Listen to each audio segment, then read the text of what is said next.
Bom dia, irmãos, graças a paz. Amém. Louvado seja o nosso Deus. Como é bom viver em união, como é bom estar na casa do Senhor, né? Embora nós vejamos que volta e meia, né, parece que as pessoas são mais felizes fora, né? Quando estão longe, quando estão viajando, quando estão de férias. Mas é muito bom, irmãos, porque não são as férias, as viagens que constituem uma vida espiritual de alto nível, de grande nível. É a comunhão, é o dia a dia. Assim como não são as comidas especiais que sustentam o nosso organismo. É o arroz e feijão de todo dia. É o que a gente come diariamente, é o que sustenta e é o que nos dá força para vencer os desafios da vida.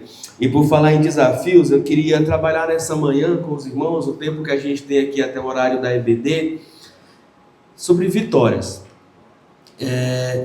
Todos nós queremos, em algum momento da nossa vida, experimentarmos essa sensação.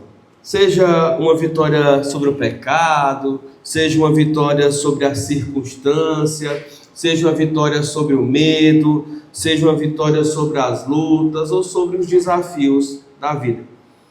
Eu queria, de forma bem simples, bíblica e até, vamos dizer assim, quase que autoexplicativa, caminhar por 3 passos que nos levam à vitória na vida. Então vamos abrir no Salmo de número 137, Salmo 37, versículo de número 5. É o que a gente vai meditar. Eu já deixei aqui para que a gente possa ler juntos, né, projetado, e assim nós vamos compartilhar nesta manhã. Abra a sua Bíblia, mas também olhe para cá para que a gente possa ler juntos. Salmo de número 37, versículo de número 5. Esse foi um dos primeiros textos que eu aprendi, que eu decorei, assim que eu comecei a caminhar com o Senhor, assim que eu comecei a entrar na igreja. Era um texto muito citado por meus pastores da juventude, da minha adolescência, e algo que eu sempre guardei no coração. A minha versão vai dizer assim: entrega o teu caminho ao Senhor, confia nele e o mais ele fará. Amém? Vamos ler junto o que está aqui no Data Show? Entregue o seu caminho ao Senhor, confie nele e ele... Amém. Glória a Deus. Oremos mais uma vez. Senhor nosso Deus, nosso Pai, estamos aqui, ó Deus, gratos ao Senhor pela noite que o Senhor nos concedeu, pela manhã na Tua presença, por podermos estar em comunhão contigo, uns com os outros, e na Tua presença, ó Deus, lermos a Tua palavra e pedirmos direcionamento para compreendê-la e aplicá-la. Que o Senhor nos ajude, que o Senhor nos abençoe, é a nossa oração no nome de Jesus. Amém. A primeira coisa sobre vitória que a gente precisa entender é que ela não é baseada na nossa força. Ela não é baseada na nossa capacidade. Ela não é sobre quem vai mais rápido. Ela não é sobre quem vai mais longe. Ela não é sobre quem consegue resolver as coisas com mais facilidade. Ela não é sobre quem aprende mais, estudou mais, por quem ganhou mais. Não. A vitória no sentido espiritual, e a essa que nós estamos nos referindo, ela vem da força, do poder, da capacidade, da soberania do nosso Deus. E é por isso que nós precisamos entender que não é uma estratégia lógica, não é um passo que se dá apenas por meio de sensações ou percepções humanas. Não, é um projeto espiritual. Esse texto pertence ao Salmo escrito por Davi e que foi escrito já no final da sua vida.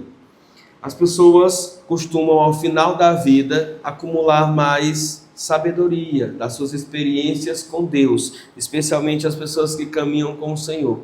E, portanto, Davi ele vai meditar sobre isso, sobre essa maneira de caminhar com Deus e sobre como o Senhor em nenhum momento o decepcionou, o abandonou ou deixou de ser fiel às promessas que tinham lhe feito.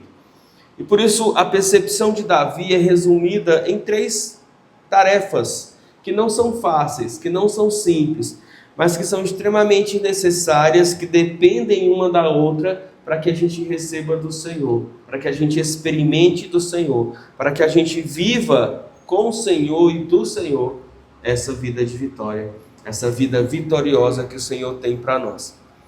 E o primeiro passo está aí, na primeira palavra, na primeira expressão deste versículo, é entregar.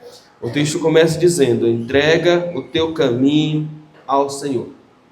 A expressão hebraica aí é a palavra galal, que tem a ver com tirar o peso da mão, rolar, passar adiante. O que significa isso? Significa exatamente que, ao entregar, eu estou tirando das minhas mãos e colocando na mão de outro. Colocando na mão de outro. Não o problema, não a circunstância, não a dificuldade, não a dor. Porque às vezes nós achamos que nós queremos usar o Senhor como aquele que vai receber apenas isso de nós. O Senhor é aquele que vai receber nossa lágrima, o Senhor é aquele que vai receber o nosso lamento, o Senhor é aquele que vai receber a nossa dor, o Senhor é aquele que vai receber o nosso problema, o Senhor é aquele que vai receber a nossa vida toda torta, o Senhor é aquele que vai receber o nosso pecado e pronto. Como num passe de mágica, numa máquina automática, Ele vai transformar aquilo e devolver para nós para que a gente siga a nossa vida do nosso jeito. Se você entendeu esse versículo como sendo assim, você entendeu errado até hoje. Porque o versículo diz o quê? Entrega o teu caminho. Em outras palavras, a tua vida, o teu jeito de caminhar. Deus não quer os nossos problemas, Ele quer a nossa vida, amém? Amém. Deus nos quer por inteiro. As pessoas, como dizem, trazem os seus problemas, querem que o Senhor as resolva e elas então pegam esse problema resolvido e vão viver conforme querem. Não é essa a vontade do Senhor. A vontade do Senhor, o desejo do Senhor é que nós entregamos o nosso caminho por inteiro a Ele, porque aí sim é o primeiro passo para a vitória, porque aí sim é o primeiro passo para vivermos uma vida que agrada a Deus. E entregar é reconhecer que não podemos. Quantas vezes insistimos em dizer que estamos entregando as coisas para o Senhor, mas continuamos no controle dos resultados, das decisões, das pessoas, das circunstâncias e assim por diante. A derrota nossa começa justamente quando nós achamos que somos suficientes ou capazes de fazer melhor do que Deus, de fazer mais do que Deus, de ir além daquilo que Deus nos deu capacidade de ir. A entrega começa pela rendição, pelo fato de pegarmos o que é nosso por inteiro e colocarmos na mão do Senhor. Entregar é confiar o caminho inteiro, o caminho completo. O futuro, o presente, o passado, as decisões de hoje, as decisões do amanhã, os sentimentos, as expectativas, os medos, absolutamente toda a nossa vida a Deus.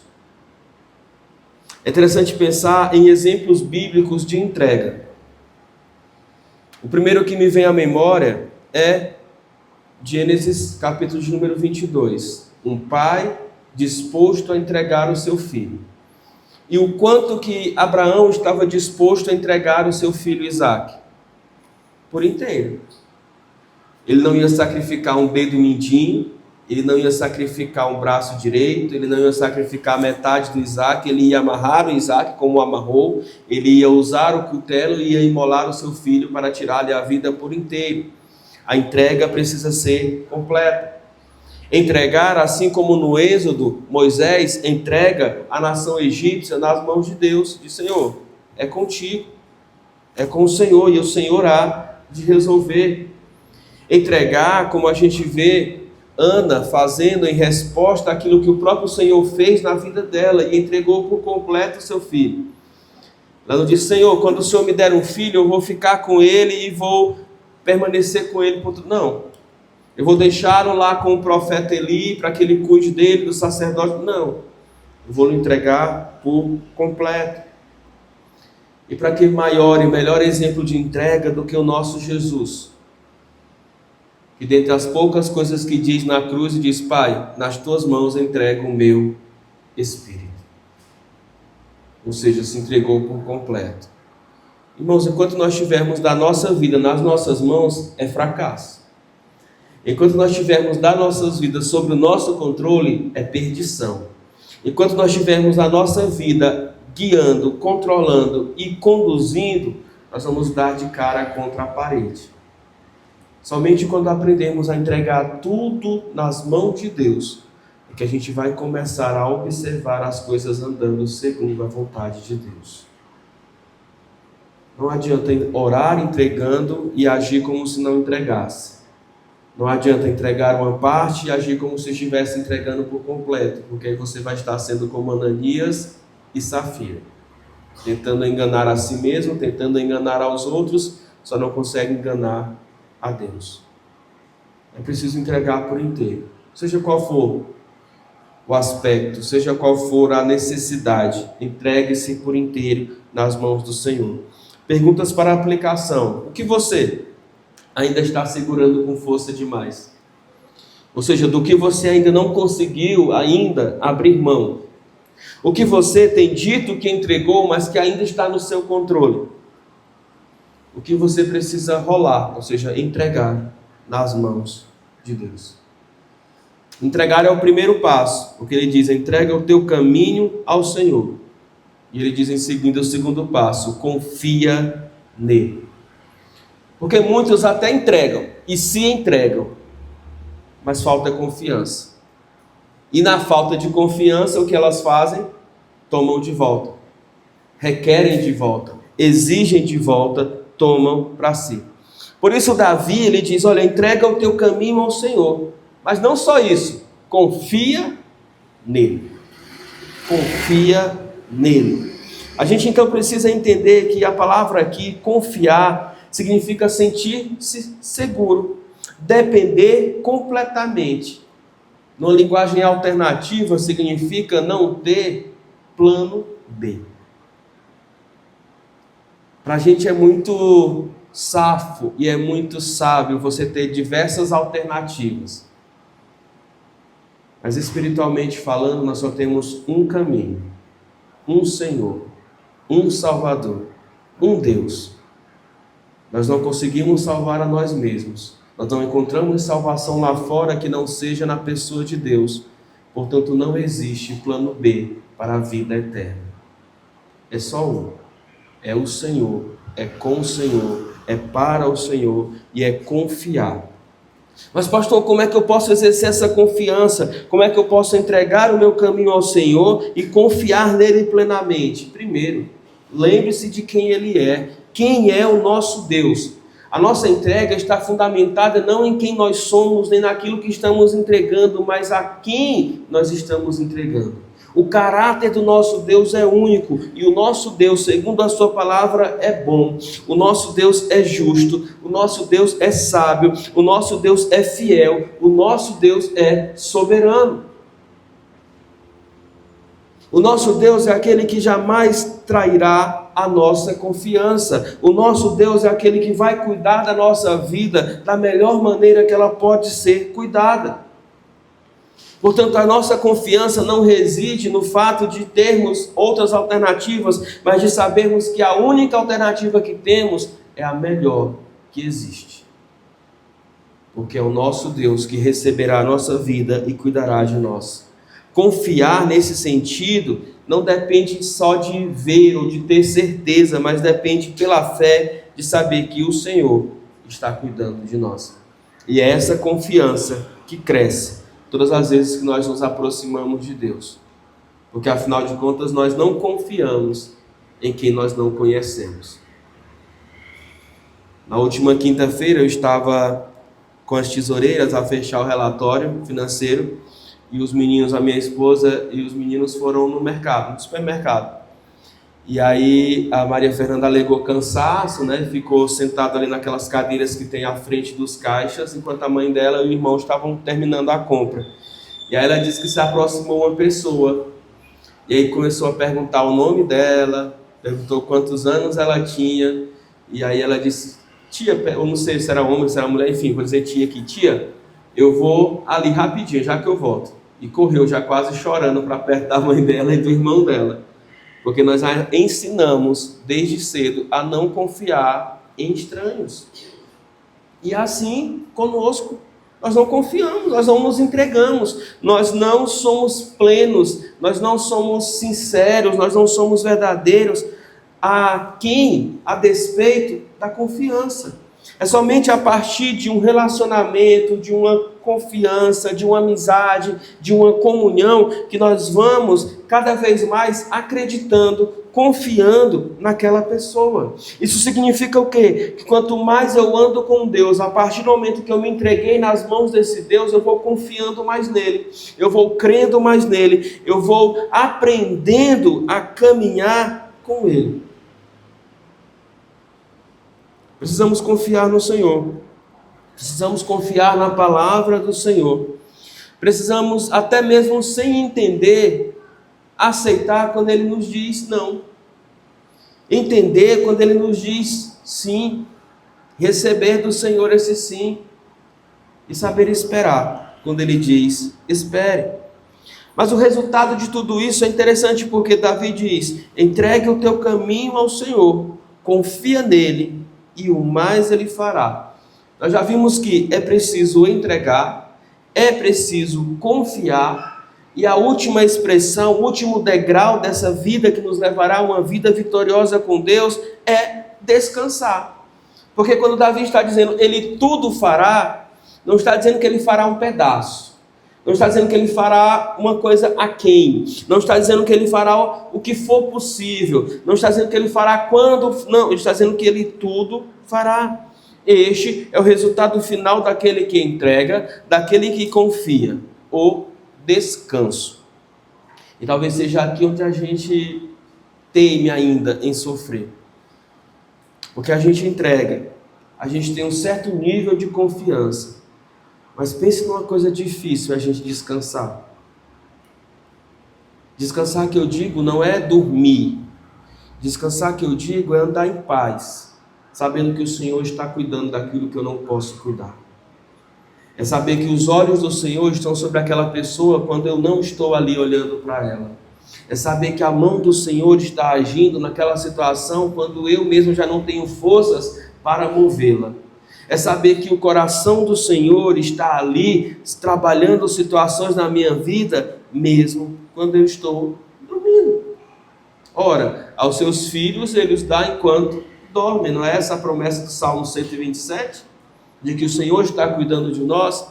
Você é pai ou mãe, e como pai ou mãe você sabe que muitas vezes os seus filhos estão ali descansando e dormindo, e você está suando, ralando, trabalhando, para prover sobre a vida deles algum tipo de benefício, trazer sobre eles a segurança que se faz necessária.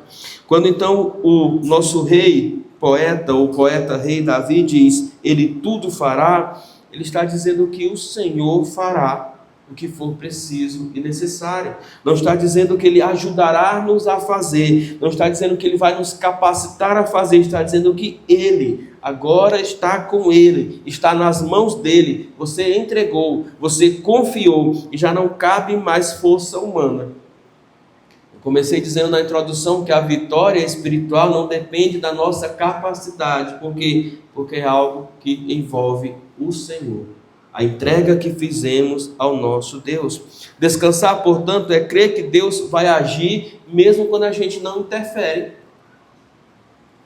Mesmo quando a gente não está ali, correndo de um lado para o outro, Deus está agindo. Deus está provendo, Deus está trabalhando. Descansar é parar de lutar com a própria força. Isso não tem a ver com passividade, mas tem a ver com paz em meio ao processo. É um caminhar leve, é entender que Deus está trabalhando, Deus está desenvolvendo as coisas, mesmo quando não podemos. É experimentar aquela paz que o apóstolo Paulo prega e escreve aos Filipenses, no capítulo 4, dos versículos 6 a 7, que resumidamente ele vai dizer: a paz de Deus guardará o vosso coração. Faça um autoexame, perceba se você desfruta dessa paz, porque quando nós descansamos, nós não entramos em desespero. Quando nós descansamos, nós não nos precipitamos. Quando nós descansamos, nós não nos comparamos. Quando nós descansamos, nós não reclamamos. Quando nós descansamos, nós esperamos com confiança. Essas são as atitudes e o fruto dessa paz no nosso coração. Geralmente nós andamos ansiosos, andamos precipitados, andamos nos comparando, olhando para o lado e nunca olhando para frente. O alvo está à frente e não do lado. O alvo é Jesus, aquele para o qual devemos caminhar retamente. O que hoje então rouba o seu descanso, o que hoje tem trazido ansiedade sobre a sua vida, que precisa ser entregue nas mãos de Deus, precisa se confiar na ação desse Deus, para que você então desfrute dessa paz. Um versículo tão pequeno, mas com um ensinamento tão grande e prático para as nossas vidas. Entrega o teu caminho ao Senhor, confia nele, e ele tudo fará. Tire das suas mãos. Suas mãos, por mais fortes que sejam, não são suficientes para carregar todo o fardo da sua vida, nem da sua família, nem do seu pecado, e nem de tudo que afeta a sua vida. Confie no Senhor, não confie em si mesmo. Falando ontem aos jovens, eu disse, quando Jeremias escreve, maldito o homem que confia no homem, ele não está falando de um confiando em outro, ele está falando de um que confia em si mesmo. Não é sobre autoconfiança que o mundo tanto prega lá fora. É sobre confiança naquele que vem do alto. Naquele que habita no alto, mas também habita nos nossos corações e nas nossas vidas. Espere Deus agir e tenha certeza de que Ele trará sobre a sua vida a vitória que se faz necessária. A pergunta, portanto, para hoje não é quando Deus fará. A pergunta é: eu estou disposto a entregar, a confiar e descansar? Porque se eu estiver disposto a fazer tudo isso, é certo que Ele fará. É certo que Ele fará. Abra mão daquilo que tem te pedido, abra mão daquilo que tem te segurado, entregue ao Senhor, confie que Ele certamente fará e terá sobre a sua vida o descanso necessário. Amém? Amém. Vamos ficar de pé e vamos orar, agradecidos a esse Deus que cuida de nós, cuida da nossa mente, cuida do nosso coração, da nossa vida como um todo. Oremos. Senhor nosso Deus e Pai, nós, ó Deus, elevamos a nossa voz ao Senhor, mais uma vez, ó Deus, agradecidos pela porção da Tua palavra que fora lida, louvando ao Senhor, ó Deus, em nome de Jesus, porque o Senhor, ó Deus, cuida dos Teus. Se importa com a nossa vida, ó Deus, e nos dá, ó Deus, lições preciosas e valiosas. Ensina-nos, ó Deus, cada vez mais a nos entregarmos nas Tuas mãos. Não uma parte, não uma porção, não, ó Deus, de forma contida, mas de forma irrestrita, de forma completa, de forma total, ó Deus, para que aí sim, entregando, confiando, possamos encontrar o descanso que há, ó Deus, na realização do Senhor sobre as nossas vidas. O Senhor é aquele que opera em nós tanto o querer quanto o efetuar. Queremos descansar em Ti. Queremos, ó Deus, usufruir desta promessa. Queremos aliviar, ó Deus, o peso da nossa mente, ó Deus, a dor do nosso coração, o fardo das nossas costas. Por isso Te buscamos, por isso, ó Deus, nos refugiamos no Senhor, por isso clamamos ao Senhor. Ajuda-nos, auxilia-nos, ó Deus, no nome de Jesus. Amém e amém. Vamos nos assentar, vamos orar silenciosamente. Após isso, vamos nos dividir nas salas da Escola Bíblica Dominical.